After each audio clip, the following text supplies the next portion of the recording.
Welcome. Thank you for joining me for this little adventure on how to have a healthy back. We each have our own history, obviously, whether it's injury or genetics, also how we use our body, what we've done for work. Do we sit a lot? Do we lift a lot? So there's obviously a variety of scenarios and bodies out there and types of pain or discomfort in the back. But what's really fun to me about some of what we're going to be doing together here is that whoever you are, whatever that all is, these are things that are going to make you more aware of what's happening in your body and, in general, strengthen the right alignments so that our spine can be healthy and our hip girdle and shoulder girdle that are at either end of the spine can be in the right alignments for our spine to be happy. If you have some pain currently while we're doing this work together today, I'll be giving little options of ways to make things a little easier to do it seated or what have you. But please, please always listen to your body. If you're experiencing any kind of pinching, twinging, then you'll want to either not do this today or do some other version or just not hold as long as well. So if you would, go ahead and join me. If you've got a yoga mat, great. If not, no big deal. Most of this could be done just on the floor, especially if you've got carpet or something. Um, I would love it if you have a yoga block or something like it. This is, just of a nice dimension. It's probably about 3 inches thick this direction. And it's going to give me something to press into in between the thighs. And so we're going to begin there today, starting standing. First, I'd like you to look down at your feet and notice, are they parallel? Do they turn out a little or a lot? In fact, intentionally turn your feet way out and put your hands right on the hips and kind of back butt area. And then bring the feet back to straight ahead if you can. You can also get a sense of what happens if you just come onto one foot, let the other foot be released from the floor, and you flex it and rotate it out, and then turn it back to neutral or even rotate it in.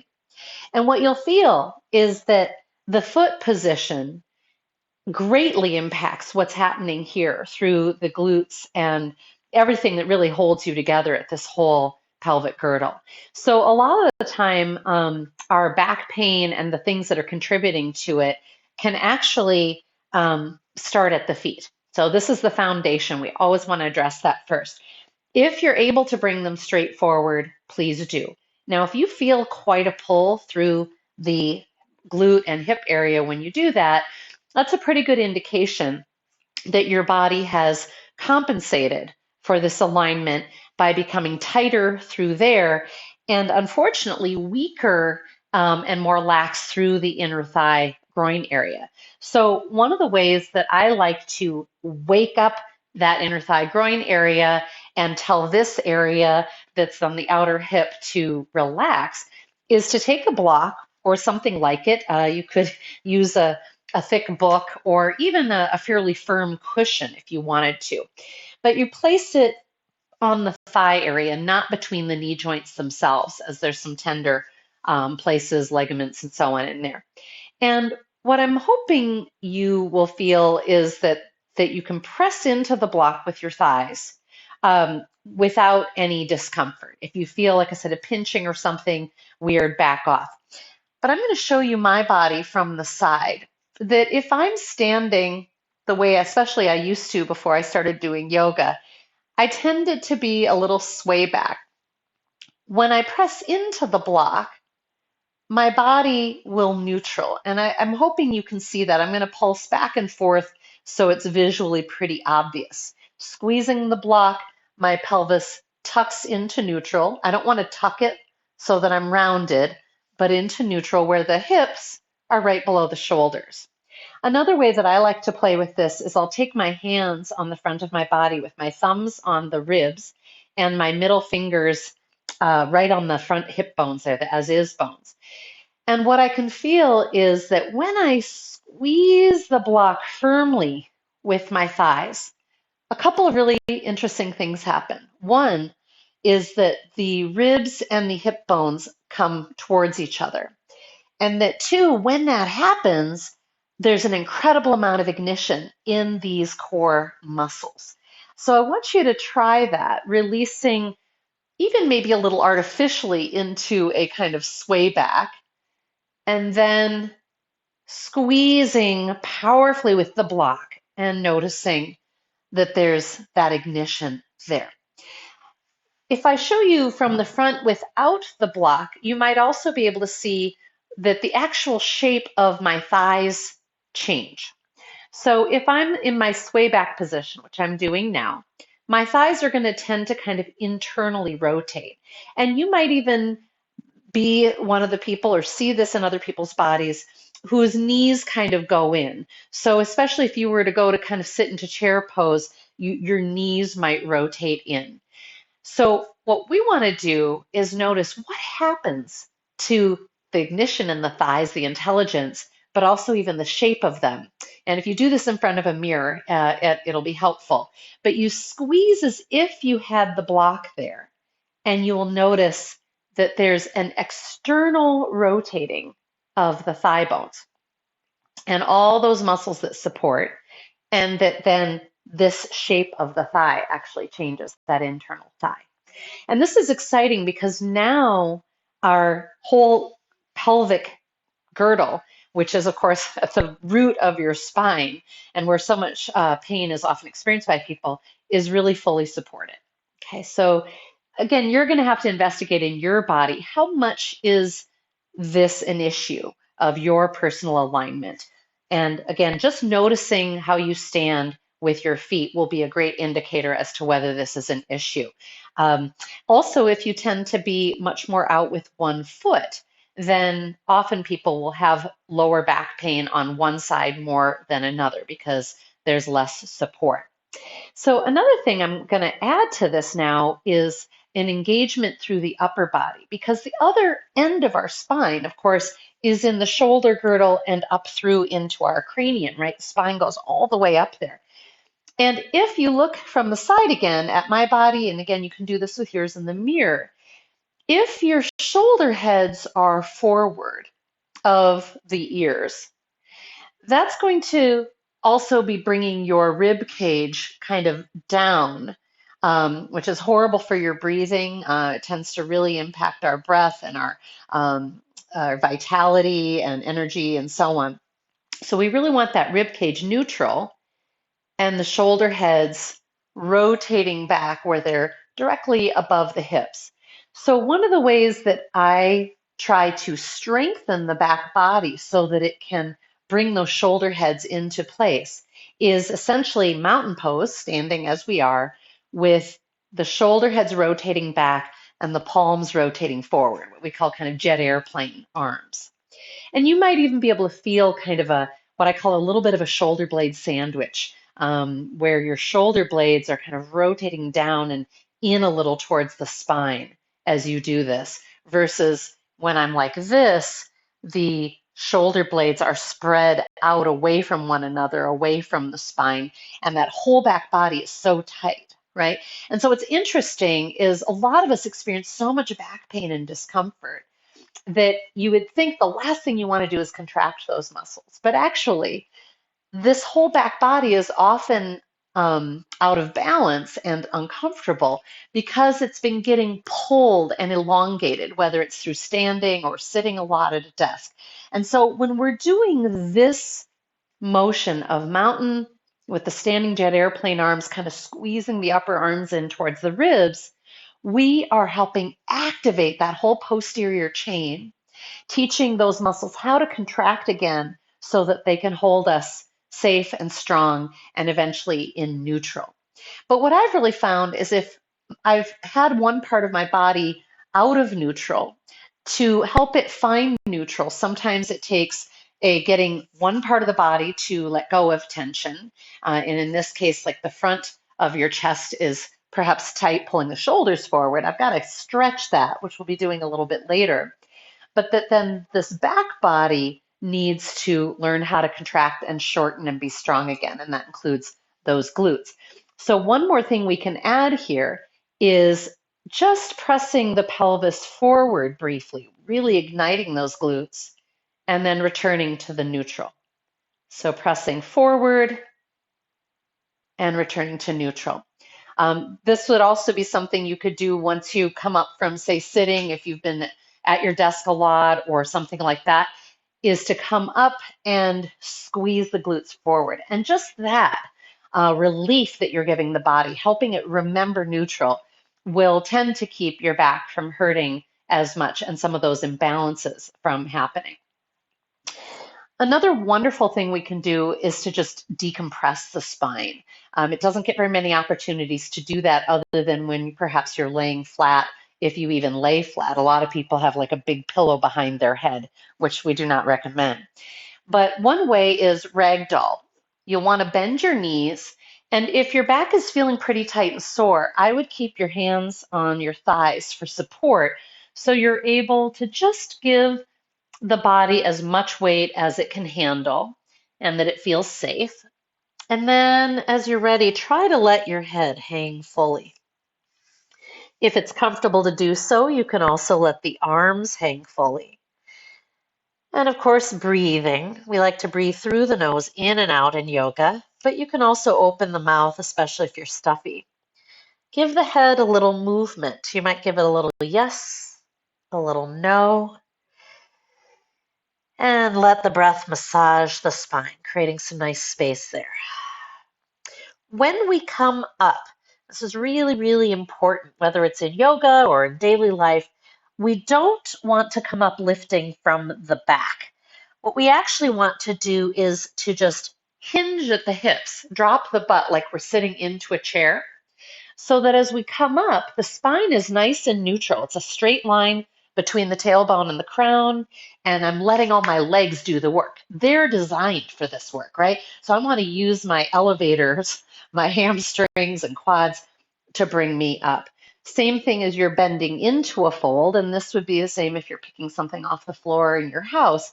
Ideally, you would come down with that nice kind of straight spine, bending through the knees and the hips, and then using your legs to come up again.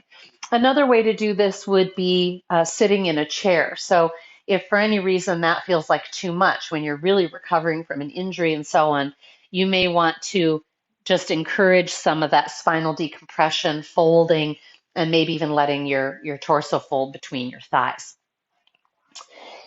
When we're doing our decompressing of the spine, I can't emphasize enough how valuable it is to breathe.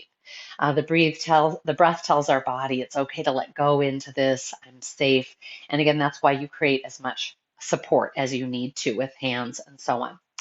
We're going to be coming down onto our back, and I'm going to be taking you into perhaps the most important pose, maybe, besides the standing with jet airplane arms that I just gave you. And that's bridge pose. And I want you to have your block handy again, or something like it, again, something with some firmness that you can kind of squeeze into or have a connection to. Because it's hard sometimes to know where our body is in space. And one of the classic things that will often happen for people in bridge pose is that, and I'll just show you here, facing you, that if I'm not using those inner thighs, if I've already identified that part of my body is weak, it's going to show up in bridge pose. And as I raise my hips in bridge, once I'm laying down, then my knees will tend to come apart a little bit, and the weight will tend to come onto the outside of my foot. So I'm going to use the block to make sure I don't lose my attention on those muscles that should be doing work. So I want my feet directly below the knees, no more than maybe 5-6 inches apart. And I'm going to place the block or object between the thighs, again, not between the knees. And to make sure that the neck is comfortable during this process, I'm going to invite you to just anchor your upper arms down into the mat. And I've got my elbows bent with my fingers kind of splaying towards the sky. And if you do just an experimental pushing down with the upper arm, you should feel your shoulder blades kind of come together a little bit, and that creates space for the cervical spine so that you're not pressing it into the mat. So as you're ready now, just squeeze the block and unsqueeze. And I'm hoping that you can feel a lot of good inner thigh work. Hoping you can feel those glutes waking up. You know, the butt muscles are, of course, big, strong muscles. And a lot of us lose the strength in that part of the body as we spend too much time sitting. We don't go upstairs or squat down enough and get up and so on. When you are ready, I want you to slowly send your hips off the floor. Now, if you're really recovering from a painful injury or something, you may only, in fact, just tuck that pelvis a little bit and return, right? And that's your lead in until such a time as you feel good enough to send those hips all the way off of the floor. You can work those shoulder heads a little more beneath you if that feels good. And I want you to just pause here for a few breaths and observe. What are you feeling? Try to send the knees away from you, the heart kind of up and back towards your head. Good. And as you come down as slowly as you can. This is really great, again, waking up that posterior chain that's often kind of asleep at the wheel. Okay. So you could leave the block there. Or take it out if it's getting uncomfortable. But we want on this next piece to maintain that same awareness. So I like to just pretend that there's a block there. I'm going to have my hands on my hip bones as I come up into that same bridge shape. But now we're going to add some movement with the legs. So first I want to make sure my feet aren't too far apart. I'm going to kind of scooch them in a little bit. And I'm going to have you start with just lifting one foot off the ground so that it just kind of hovers there. And then replace, and then the other. Taking a breath and noticing when you do this, is your hip dropping? So if I lift my left foot, is my left hip dropping? If so, I need to talk to the butt and thigh of the standing leg to try to bring those hip bones back up into neutral with each other. If this is all feeling good, you can obviously take a break at any time. You can then add the full leg extension. And this is so fun. We keep our thighs the same height. We straighten one leg, flexing through the heel, and we feel that whole posterior chain waking up. And when you're ready, switch. You get to compare side to side. Try not to use your neck here. And what I notice when I do this is usually when I start out, I feel weaker, and especially maybe on one side. And by the time I've gone back and forth a few times, I feel more stability and more evenness. When you are complete, please release slowly and bring knees to belly. So taking a few breaths and stretching there, I'm going to just point out that that bridge with leg extensions, again, you have to do it at the right level for you, but is one of the best repair techniques that I know of. And it's also one of the best prevention techniques. So I include that in almost every yoga practice. I do it myself every day. And I found that that movement in particular is one of the things that changed my low back from being sensitive to kind of being tweaked if I twisted to pick up something heavy and so on. So if you sense that maybe you're not dealing with extreme back pain, but you are vulnerable to instability, to having things get kind of tweaky, this is your best friend. And it takes only a few moments. Again, you want to breathe while you do it. And it'd be really fun to experiment and do it once a day for even a week and just see if that changes things. But again, as modern humans who are sitting a lot, we really need this kind of counter shape. Another shape that's really, really helpful for evening out the spine and really releasing all the muscles that get torqued and hold us out of position and that causes pain for the spine is spinal twisting. So I'm going to take us into the most supported form of spinal twist. You often see people do it in all kinds of ways, single leg down and blah, blah. I want to do it in embryo pose. And that means I'm going to be laying on my side body. It can be helpful to get like a cushion or a pillow or something that will take up some of the distance between your ear and the floor. Um, Very importantly, you're going to have your knees bent straight forward of the hips, and I want you to have those feet flexed and the thighs squeezing and staying together. A lot of times in spinal twist, I notice that people think the goal is to get their shoulder or arm to the floor behind them. It's not. I really want to see us keep the lower body anchored because this is what's keeping the spine stable and safe. And then as you're ready, bring your hands out in front like you're clapping, if you will. And you're just going to slowly take that top arm and you might sweep it to the sky or kind of just gently kind of reach behind you. And again, the breath is the most powerful change agent that we have. So you really want to let the inhales be deep, and it might bring that arm off the floor a little bit again, or farther from the floor. And exhaling, there's usually that feeling of sinking towards the floor a little more. It can feel just marvelous.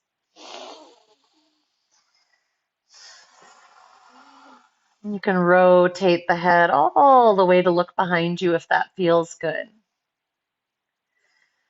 And slowly return to your embryo pose.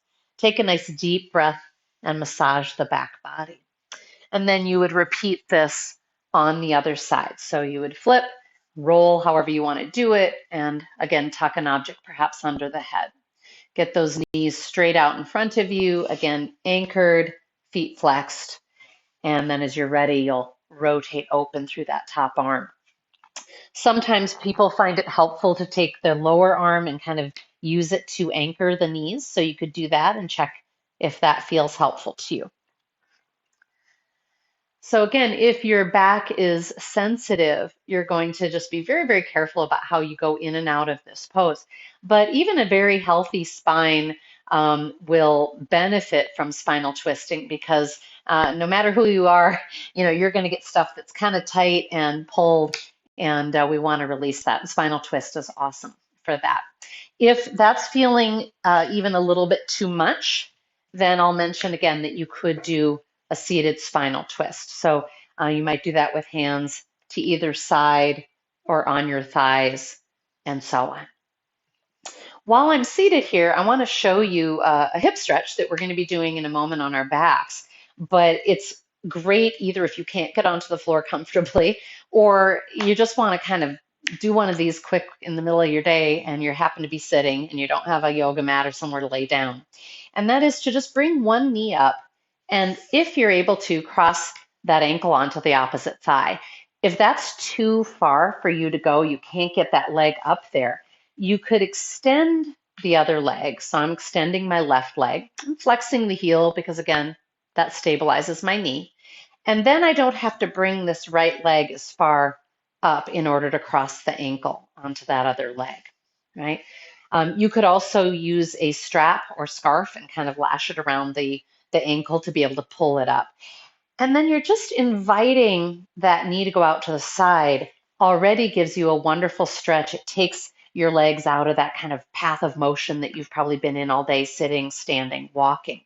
You can deepen the stretch by hinging forward. So I don't want to drape myself. Same thing, just like with ragdoll. I don't want that pull on the spine. Instead, I'm going to keep my back straight and I'm going to hinge forward like I'm trying to bring my heart and face towards the wall in front of me. And that can bring a great stretch into that hip area. The floor version of that, we call it alternate pigeon, is to lay on your back, bring the feet flat like you did for bridge pose, and then you're going to cross one ankle onto the opposite thigh. Again, notice I've got my foot flexed for knee stability and health. And this may be as far as you can go, or maybe you can hug that right knee. Ideally, we would bring the whole deal towards us. So I would lift my floor leg, keeping it bent, using it to kind of help apply a little pressure. And I'm going to just hug my right knee. If that's the one that I'm crossing the ankle onto left thigh, I'm hugging right knee. And then I'm going to rotate a little left through the lower body. And I'll show you that on the other side as well. And again, you want to do this at the level that is comfortable. So depending on whether you're just kind of stiff or you've actually got something that's kind of painful and you're protecting, you need to move slowly and really be thoughtful about how you're doing this so that it helps and doesn't hurt. But as I do my left ankle onto right thigh and I go a little to the right, then I can feel that stretch deep here into the piriformis and so on. And these are areas that just get so tight and uncomfortable, but we kind of don't even know it until we get in there in a good stretch. Feels pretty good. And come on back, always returning that floor foot. Another nice opener for people is a simple butterfly leg. So if you bring the feet together and let the knees come out to the side. But I will say that this isn't comfortable for everybody. Some people might feel some discomfort in the lower back, for example. Um, so obviously, if that's the case, you wouldn't want to do that. There's also a more active version that some people enjoy. If you're able to reach your feet in butterfly, then your heels are by the butt, if you will, or groin area. And this can be a nice stretch. And if you kind of rock a little side to side, especially, it can feel good. We can also turn this into happy baby, or we can go into happy baby. That pose essentially is that the soles of the feet are shining towards the sky. The knees are bending, and I'm trying to draw them down alongside my ribs, essentially. I want to do this with my shoulder heads anchored and my tailbone kind of working towards anchoring. In other words, I don't want to have my butt curled way off the floor like this or be shrugging to try and reach the feet. So I want to anchor shoulder heads and spine and then clasp. And maybe I'm clasping at the ankles. Some of you might be able to reach your big toe with your middle and index finger sliding through. Some people grab at the blades of the feet. And you could also put a scarf or a strap around the arches of the feet, allowing you to pull down. And I often like doing a counter pose of bridge. So when you do a bend one direction, if you can do it the other direction, all the better. Lastly, we're going to do a little focus on strengthening our core. And I'm going to point out if you have a chair nearby that is of a good height, in other words, my knees are fairly straightforward of the hips. I'm not like slouched in an armchair or something like that. So you could use a dining room chair. I want to have you come into that seat, and then we'll be coming back onto the floor to do some of that core awakening. But this is a really valuable way to start noticing what's really happening in your body. So if I tell you to sit both feet on the floor flat and to root and rise up, I want you to notice, do you tend to arch? Again, kind of creating that a little bit of that sway back.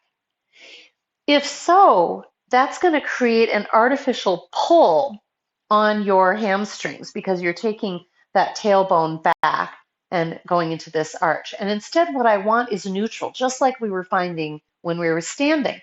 However, if I'm weak in this lower core and abdominal area, I'm probably going to compensate by doing this archy thing. So I want you to notice if you place your hands on your low abdomen and you draw that abdomen back towards the spine until you feel that you really are straight up.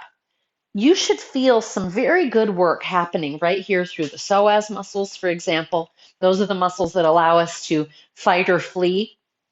And we want them to be strong, but also flexible and so on.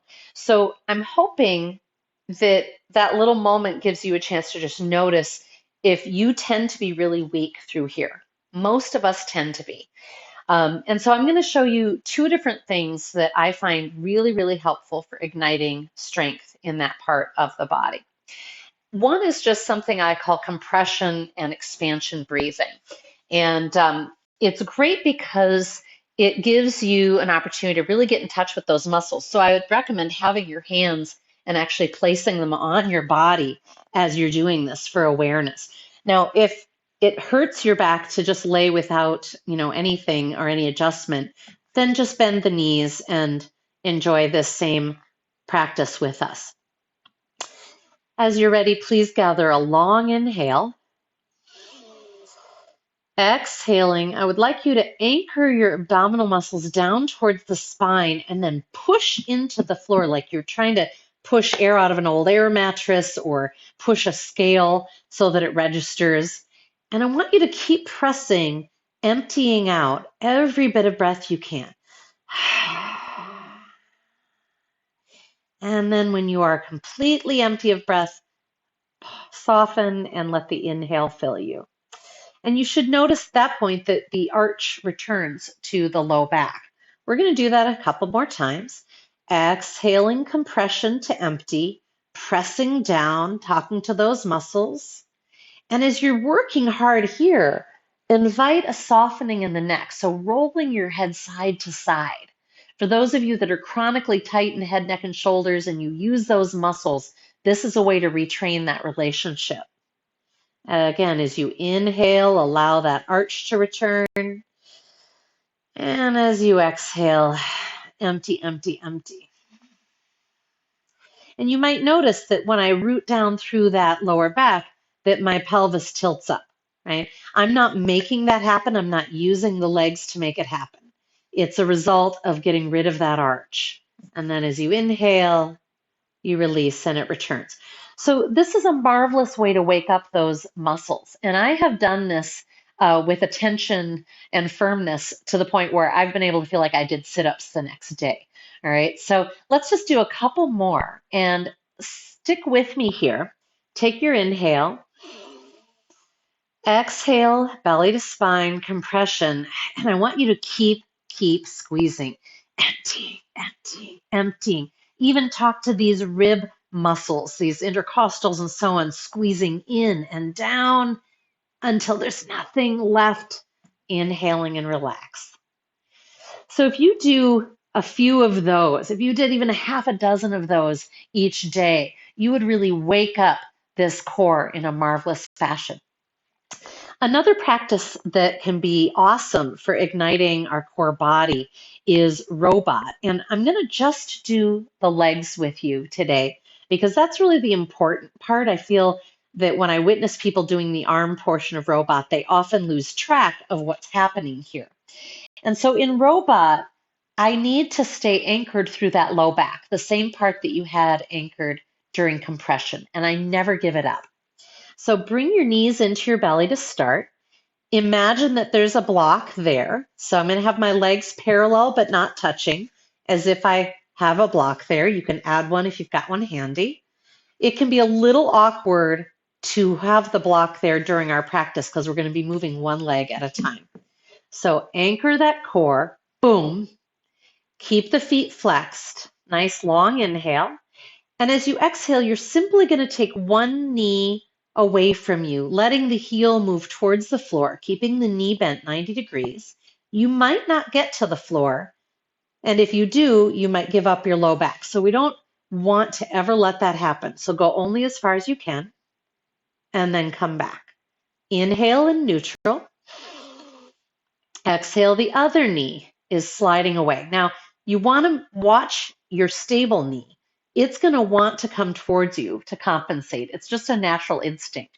So this is why I'm having you not use your hands as you're initially learning this. I don't want them up here doing all kinds of stuff. I want them kind of either on your belly, helping push down, or as sort of an awareness tool on the one knee that shouldn't be moving as the other one is.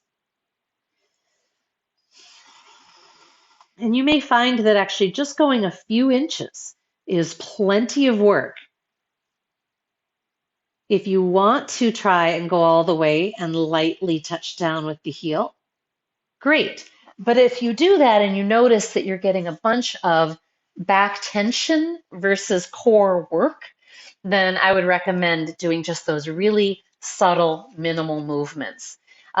It's hard to wake up muscles that have been asleep, and usually we want to do a little bit less, slower and less movement with more breath in order to wake them up.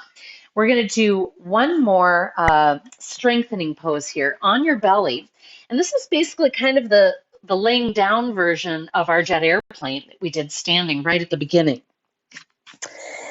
except this way gravity is going to help us. So you're going to rest on your forehead. Anchor your butt cheeks down. So it's as if you're trying to press your pubic bone and your hip bones into the floor. And you're going to externally rotate your arms so you're taking your shoulder heads down the back body, and you can see that they're completely off of the floor in my body, right? I'm tenting my fingertips. And if you simply hang out here and breathe, you will notice an incredible amount of work happening in your back body, right? This is the part of the body we need to, again, wake up and strengthen. If it feels appropriate, begin inhaling and extending through the spine so that your head comes a little off the floor and returning. You're not looking forward, right? You're keeping totally spine neutral, nice and elongated. And if it feels appropriate, you can then also bring the hands off the floor, reaching behind you. Make sure that your thigh bones are facing the floor, that I'm not rotating my feet out at all. Nice and straight and neutral.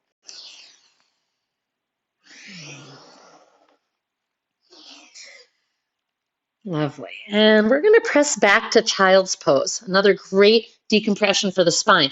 To do so safely, please keep your butt muscles engaged as you then press back. And you're going to take the knees nice and wide, feet coming together. If this, again, isn't appropriate for your knees and so on, you could do that seated kind of hanging forward version or the standing rag doll. And you can rest on your forearms, or if your head can't comfortably rest on the floor, you could take a block or a cushion so that you're able to be here without any pain and be able to breathe deeply into front and back body. This is a marvelous pose for letting the whole body reharmonize. Taking a few deep breaths always before you try and then move on with your day. And I should say, when you come out of this pose, to be safe in the spine, you create kind of a cat back, as we call it, tucking the tailbone and coming up like so.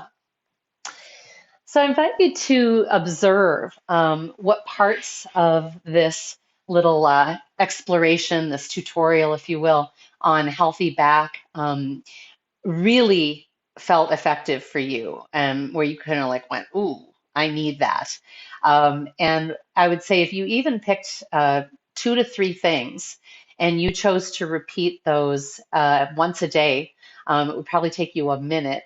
I think you will probably feel stronger and more stable, and I hope it will support you in everything else that you want to do in your life off of the yoga mat. So glad you came. Thanks for joining me in this. See you soon.